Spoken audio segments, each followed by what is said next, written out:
देखिए स्टूडेंट्स, इससे पिछली वीडियो में हमने एक्सरसाइज 4.4 का क्वेश्चन नंबर फर्स्ट और उसके दो पार्ट कर लिए थे, जिसका आंसर हमारे पास लास्ट में 2/√3 आया था। अब हम करने जा रहे हैं third part. 2x² minus minus है ये माइनस 6x + 3 = 0। इसको सॉल्व करना है। On comparing this equation with ax² + bx + c = 0। इसकी सबसे पहले हमने क्वाड्रेटिक इक्वेशन से कंपेयरिंग करी। कंपेयरिंग करने के बाद a की वैल्यू बनती है हमारे पास 2, ये हमारे पास a की वैल्यू हो गई 2। b की वैल्यू बनती है हमारे पास -6, वो लिख दी।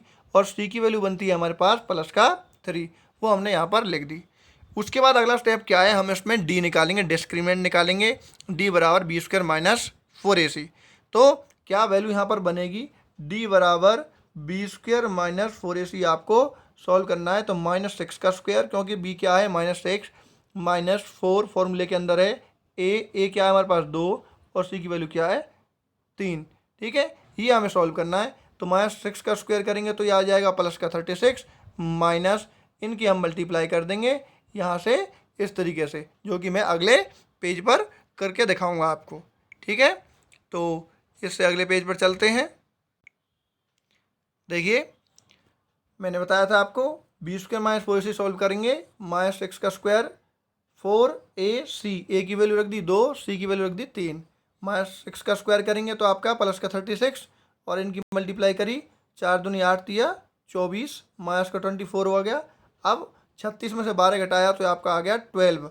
अब 12 कैसा है, 12 एक पॉजिटिव नंबर है और 0 से बड़ा है।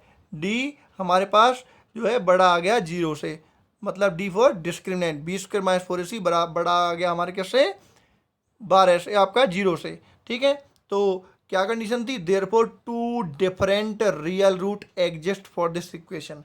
क्या कंडीशन थी कि हमारे पास क्वेश्चन ये था कि पहले उनका नेचर फाइंड करो, उसके बाद उनको फाइंड करके बताओ कि वो किस प्रकार के हैं, कौन कौन से हैं। तो सबसे पहले तो हमने b² - 4ac चेक किया, वैल्यू >0 आई। तो 2 different real root exist, different होंगे अलग अलग वाले। ठीक है ना, तो अब उसको निकाल के भी बताना है आपको। तो जब निकाल के बताएंगे तो इसके लिए एक फॉर्मूला है इसमें, जो क्वाड्रेटिक फॉर्मूला, जिसको हम बोलते हैं क्वाड्रेटिक फॉर्मूला। इसको भी आप नोट कर लेंगे, याद कर लेंगे। ठीक है, क्वाड्रेटिक फॉर्मूला, ये भी एक नंबर में आपका पूछा जा सकता है कि क्वाड्रेटिक फॉर्मूला क्या होता है। और जो भी हमारे पास क्वाड्रेटिक इक्वेशन होती है उसको हम क्वाड्रेटिक फॉर्मूले से सॉल्व कर सकते हैं। ठीक है, और जैसे हम फैक्टराइजेशन मेथड से क्वाड्रेटिक इक्वेशन के हम 2 रूट्स निकालते हैं, इसी प्रकार क्वाड्रेटिक फॉर्मूले से भी 2 रूट्स निकल के आ जाते हैं। ठीक है, तो वहाँ पर भी आप ये अप्लाई कर सकते हैं। तो देखिए, क्वाड्रेटिक फॉर्मूला हमारे पास है x = -b प्लस माइनस, ये है आपका plus minus √b² - 4ac upon 2a। ये हमारा क्वाड्रेटिक फॉर्मूला है। x = -b plus minus √b² - 4ac upon 2a। Clear बात, ये हमारा फॉर्मूला हो गया। अब इसको सॉल्व कर देना है आपको रूट्स निकालने के लिए। x = b की वैल्यू क्या थी -6। ठीक है, b की वैल्यू -6 थी और माइनस फॉर्मूले में था आगे, तो आगे वाला माइनस अलग और b की वैल्यू जो है वो हमने रख दी।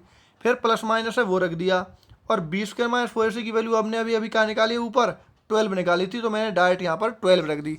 आप चाहें तो दोबारा भी सॉल्व कर सकते हैं, लेकिन दोबारा करने की ज़रूरत नहीं है, क्योंकि हम पहले करके दिखा सकें। ये यहाँ पे हमने अभी दिखा दिया कि b² - 4ac की वैल्यू क्या निकाली थी आपने 12, तो डायरेक्ट हमने यहाँ पर 12 वैल्यू रख दी। इससे हमारा काम आसान हो जाता है। अगर हम b² - 4ac पहले चेक कर लेते हैं, निकालते हैं, तो क्वेश्चन में कहा भी हुआ है और नहीं भी कहा है तो भी आपको ये निकालना ही निकालना है किसी क्वेश्चन के अंदर, ताकि जब आप ये क्वाड्रेटिक फॉर्मूला लगाओ तो आप ये ऊपर वाली वैल्यू डायरेक्ट यहाँ पर रख पाओ। ठीक है, 12 हो गया अपॉन 2a। a की वैल्यू हमने रख दी, a की वैल्यू क्या थी 2, वो रख दी हमने। सॉल्व किया, माइनस माइनस क्या हो गया प्लस, प्लस का 6 हो गया, प्लस माइनस हमने वो लिख दिया, और √12 2 × 2 क्या कर दिया 4, यहाँ पर हो गया। अब आगे सॉल्व करेंगे। अब यहाँ पर आपको ध्यान देखना है कि इस चीज़ में आपको थोड़ा सा ध्यान देना होगा कि यहाँ पर आप देख पा रहे हैं 6 प्लस माइनस √12 बटे 4 लिख रहा है। तो 4 6 के बटे में भी है और 12 के बटे में भी है, तो दोनों में अलग अलग कर देंगे हम इसको। ठीक है, यहाँ पर देखें। ठीक है, सबसे पहले जो 12 लिखा हुआ था, 12 को मैंने लिख दिया 4 गुना 3, तो फिर कितना होता है, 4 तिया 12, ऐसे मैंने तोड़ दिया। बस x बराबर 6 प्लस माइनस और √4। ठीक है, इसको हम सॉल्व करते हैं तो वैल्यू क्या निकलती है, 2। तो हमारे पास तो √4 हमारे पास क्या हो गया, 2√3। जो पीछे रह गया, जिसका कंप्लीट नहीं निकल सकता, वो हमारे पास पीछे रह जाएगा, तो √3 पीछे रह गया। अपॉन में क्या है, 4। अब जो मैं अभी आपको बता रहा था, ये दोनों के बटे में है, 6 के बटे में भी 4 है और 2√3 बटे 4 दोनों के बटे में आ रहा है ये। ठीक है, दोनों के अपॉन में है, तो 6/4 प्लस 2√3/4। अब ध्यान करना, यहाँ पर प्लस माइनस था, तो प्लस माइनस का मतलब होता है प्लस की वैल्यू भी और माइनस की वैल्यू भी। तो एक बार मैं सॉल्व कर रहा हूँ इसे प्लस से, एक बार सॉल्व करूँगा इसे माइनस से। तो मैंने अभी आपको यहाँ बीच में निशान लिया हुआ है, वो प्लस वाला लिया हुआ है, प्लस से सॉल्व कर रहा हूँ। 6/4 प्लस 2√3/4 सॉल्व कर दिया। 2 दूनी 4, 2 तिया 6 कट गया आगे, या पीछे भी कट गया, 2 एकम 2, 2 दूनी 4, ये भी कट गया। तो वैल्यू क्या बनी, आगे से √3/2 और पीछे से बनी √3/2। आगे से 3/2 और पीछे से √3/2। अगर सिर्फ एलसीएम लेकर सॉल्व करना चाहें तो एलसीएम 2 आ जाएगा, 3 प्लस √3/2, ये वैल्यू निकल के आ जाएगी। एक वैल्यू तो ये निकल के आ गई, मतलब एक रूट तो ये निकल के आ गया। तो रूट निकलने थे, अब एक रूट और निकालेंगे। अब वो कैसे निकलेगा, मैंने बताया था ये प्लस माइनस है, मैंने ये वाला तो यहाँ से यहाँ तक करा है प्लस से सॉल्व, अब मैं कर रहा हूँ इसे माइनस से सॉल्व। 6/4 जैसे यहाँ लिखा था, मैंने यहाँ भी लिख दिया 6/4। पहले मैंने प्लस लिखा था, अब मैं लिख रहा हूँ माइनस, क्योंकि वैल्यू थी प्लस माइनस की। तो एक बार मैंने प्लस से सॉल्व कर दिया, तो एक बार माइनस से सॉल्व करना है, तो माइनस लगा दे बीच में।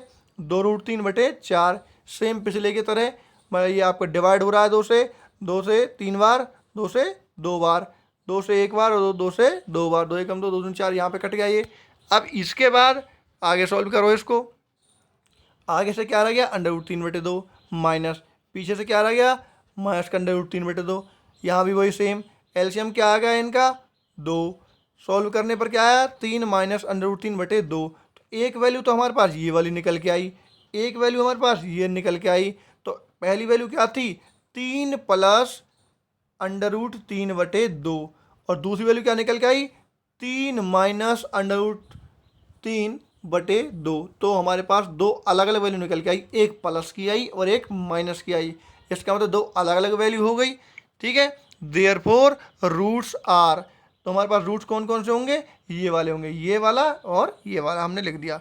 Therefore roots are 3 plus √3/2, 3 minus √3/2। क्योंकि क्वेश्चन क्या था कि अगर वैल्यू हमारे b² - 4ac की ग्रेटर देन 0 आती है तो दो डिफरेंट रियल रूट होते हैं, डिफरेंट रियल रूट होते हैं दो अलग अलग। तो दो अलग अलग डिफरेंट रूट हो गए यहाँ पर, एक ये वाला हो गया और एक ये वाला हो गया। क्लियर हो गया। अगर बराबर 0 होता है और तो हमारे पास दो इक्वल निकल के आते हैं, और इक्वल निकल के आते हैं जो पहले की वैल्यू होती है वही दूसरे की होती है। जैसे कि हमारे पिछले में निकल के आई थी √3/2, √3/2, ये पिछले हमारे पार्ट में आई थी। लेकिन यहाँ पर क्या है, दो डिफरेंट रियल रूट्स निकल के आ रहे हैं और उसके लिए हमें अलग से सॉल्व करना है। क्लियर हो गई बात। ये हमारा पहले के 3 पार्ट यहाँ पर फिनिश हो गए हैं। ठीक है, अब करेंगे हम इसका अगला पार्ट। देखिए, क्वेश्चन फर्स्ट कंप्लीट हो गया है। क्वेश्चन नंबर सेकंड है, find the value of K for each of the following quadratic equation. Find the value of K for each of the following quadratic equation. Quadratic equation के लिए किसी के लिए के की वैल्यू निकालनी है, so that they have 2 equal root. देखिए कंडीशन दी हुई है, क्वेश्चन को बड़े ध्यान से पढ़ना है। हैव 2 इक्वल रूट, जब दो बराबर रूट दे रखे हों तब के की वैल्यू निकालें। तो जैसे ही आप क्वेश्चन ने कहा कि दो बराबर रूट होंगे तो आपके दिमाग में वो कंडीशन घूम जानी चाहिए। क्या कंडीशन थी दो बराबर रूट के लिए, b² - 4ac बराबर 0 होता है। तो वहीं से आपका ये क्वेश्चन सॉल्व होगा। देखिए क्वेश्चन क्या है, पहला पार्ट है 2x² + kx + 3 = 0। ये है हमारा पास, आपको क्वेश्चन दिया हुआ है। ये क्वाड्रेटिक इक्वेशन दी हुई है, यहाँ से जो के आ रहा है वो उस के की वैल्यू निकालनी है। कंडीशन क्या लगानी है, for two equal roots discriminant will be zero. अगर दो इक्वल रूट होंगे तो डिस्क्रिमिनेंट क्या होगा, जीरो होना चाहिए। क्या होगा, जीरो होना चाहिए, जीरो होगा ही होगा वो, क्योंकि मैंने अभी आपको पिछले क्वेश्चन में सॉल्व करके बताया था, फॉर्मूले लिखवाए थे कि डिस्क्रिमिनेंट अगर b² - 4ac हमारी वैल्यू जीरो आती है तो दो इक्वल रूट होते हैं। अब क्वेश्चन उल्टा कह रहा है कि अब की बार वो कह रहा है कि दो इक्वल रूट हैं तो वैल्यू निकालिए। अगर दो इक्वल रूट हैं तो वैल्यू किसके बराबर जीरो होगी, जीरो के बराबर होगी। तो हम वही कर देंगे। तो सबसे पहले ये लाइन लिखनी है, for two equal roots discriminant will be zero, so b² - 4ac = zero. b² - 4ac के बराबर किसके होगा, जीरो के होगा। बस वैल्यू रख देनी है। b की वैल्यू क्या है, k, तो b की वैल्यू क्या है यहाँ पर, k, तो k² - 4ac, a की वैल्यू क्या है यहाँ पर 2, c की वैल्यू क्या है यहाँ पर 3, वो रख दी बराबर जीरो के। k का स्क्वायर रहेगा। अब इनकी मल्टीप्लाई कर दी, 4 दूनी 8 तिया 24, k² - 24 = जीरो, तो k² बराबर क्या हो जाएगा, प्लस का 24। ठीक है, k² बराबर क्या हो जाएगा, प्लस का 24। और यहाँ पे आपको ध्यान रखना है k बराबर होगा, अभी तक हमने निकाला k² बराबर हमारे पास आया 24, और जब हम k बराबर निकालेंगे तो प्लस माइनस का निशान आएगा और √24 होगा। ठीक है, ध्यान करना है, चैप्टर 4 चल रहा है और इसमें आपको ये चीज़ बताई जा रही है, जब भी हम किसी के ऊपर से हम स्क्वायर हटाएंगे, अंडर रूट चढ़ाएंगे, तो प्लस माइनस की वैल्यू निकल कर आएगी।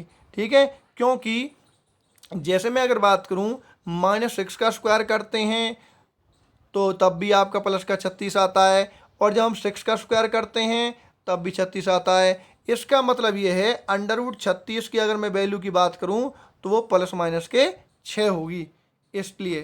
ठीक है, ये बात अब क्लियर हो गई होगी आपको। अब आगे ध्यान दीजिए इस पर, आगे क्या है, अब हमारे पास यहाँ पर वैल्यू जो निकल के आ गई है प्लस माइनस का √24, तो प्लस माइनस तो न्यों के तो ही रहेगा। 24 को मैंने लिख दिया 4 गुना 6, 24 को लिख दिया 4 गुना 6, क्योंकि 4 × 6 = 24, और 4 का स्क्वायर रूट निकालते हो जाएगा 2, पीछे क्या रह जाएगा, केवल √6, और आगे क्या चल रहा है, प्लस माइनस, तो यही इसका आंसर है।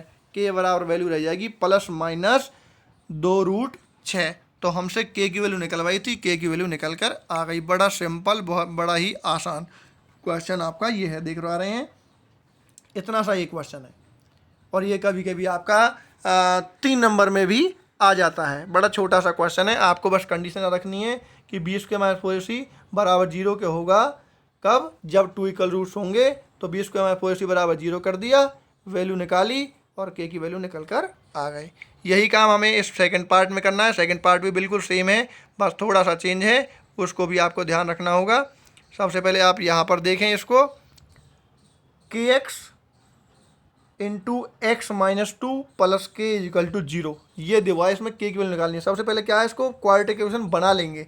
kx से मल्टीप्लाई करी x में तो ये होगा kx², kx की मल्टीप्लाई करी -2 में तो ये हो जाएगा -2kx, प्लस 6 बराबर 0। अब ये क्वाड्रेटिक इक्वेशन बन गई।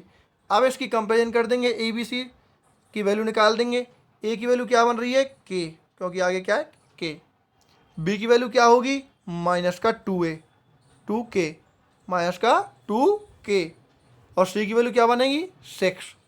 ठीक है, b² - 4ac निकालने के लिए ए बी सी की वैल्यू चाहिए, और a क्या है यहाँ पर, k है, क्योंकि a x² होता है, a x², और a की वैल्यू हमारे पास क्या है यहाँ पर, k, प्लस bx, और b की वैल्यू क्या बन रही है यहाँ पर, -2k, तो b की वैल्यू लगा दी।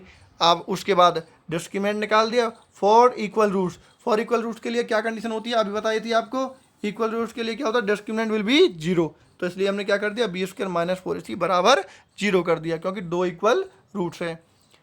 बस b की वैल्यू रख दी, क्या होगी, -2k का होल स्क्वायर, -4ac, a की वैल्यू रख दी कितनी है, k, c की वैल्यू कितनी है, 6 रख दी बराबर 0। इनकी मल्टीप्लाई कर दी, 4 × 24, 24 के बराबर 0, -2 का स्क्वायर कर दिया तो हो गया प्लस के 4 के, प्लस के 4 के स्क्वायर माइनस के 24 के बराबर 0। 4 के यहाँ से आ गया कॉमन, 4 के कॉमन ले दिया तो यहाँ से क्या रह गया, k - 6 बराबर 0। ठीक है। 4 के कॉमन लेने पर हमारे पास रह जाता है k माइनस 6। अब 4 के बराबर 0, एक बार 4 के बराबर 0 करेंगे तो k की वैल्यू बनेगी 0/4, और 0/4 वैल्यू आ गई तो k की वैल्यू क्या बनी 0, और k की वैल्यू 0 आई है तो इसको मानेंगे हम, क्या मानेंगे भाई, इम्पॉसिबल। k की वैल्यू 0 नहीं हो सकती। अगर k की वैल्यू 0 होगी तो ये क्वाड्रेटिक इक्वेशन ही नहीं बनेगी। आप ध्यान से देखें, अगर मैं k की वैल्यू 0 ले लेता हूँ, अगर मैं यहाँ पर जो एक k आ रहा है अगर मैं 0 रख दूँ, 0x² घटा 2 k की वैल्यू फिर मैंने यहाँ रखी 0x + 6, तो आप देख पा रहे हैं जब 0 की किसी भी चीज़ में गुना करते हैं ये तो 0 हो गया, और ये गुना हो रही है 0, ये भी 0 हो गया। यहाँ तो केवल 6 बचा, केवल यहाँ तो पावर 2 बची ही नहीं, मतलब क्वाड्रेटिक इक्वेशन ही नहीं रहा ये तो। यहाँ तो सिर्फ केवल 6 रह गया, क्वाड्रेटिक इक्वेशन ही नहीं है। अगर क्वाड्रेटिक इक्वेशन ही नहीं है तो सॉल्यूशन किस बात का। तो इसलिए हम कह रहे हैं कि k की वैल्यू इम्पॉसिबल होगी, तो k की वैल्यू क्या मानी जाएगी 6। तो k माइनस 6 = 0 करेंगे तो k की वैल्यू 6 बन जाएगी, और 4k बराबर 0 करते हैं तो k की वैल्यू बनेगी 0/4 मतलब 0। तो k की वैल्यू हमारे पास यहाँ पर आती है इम्पॉसिबल, केवल ये वाली, और पॉसिबल कौन सी है, ये वाले। तो हमसे k की वैल्यू ही पूछी गई थी इन दोनों क्वेश्चनों के अंदर। Find the value of k कब, व्हेन 2 इक्वल रियल रूट, जब 2 इक्वल रियल रूट होते हैं तब वैल्यू आप निकाल दीजिए। क्लियर हो गई बात। तो यहाँ पर हमारे 4.4 के क्वेश्चन नंबर सेकंड के दोनों पार्ट क्लियर हो गए हैं, और इसके बाद जिसके अगले क्वेश्चंस हैं वो हम करेंगे अपनी नेक्स्ट वीडियो में।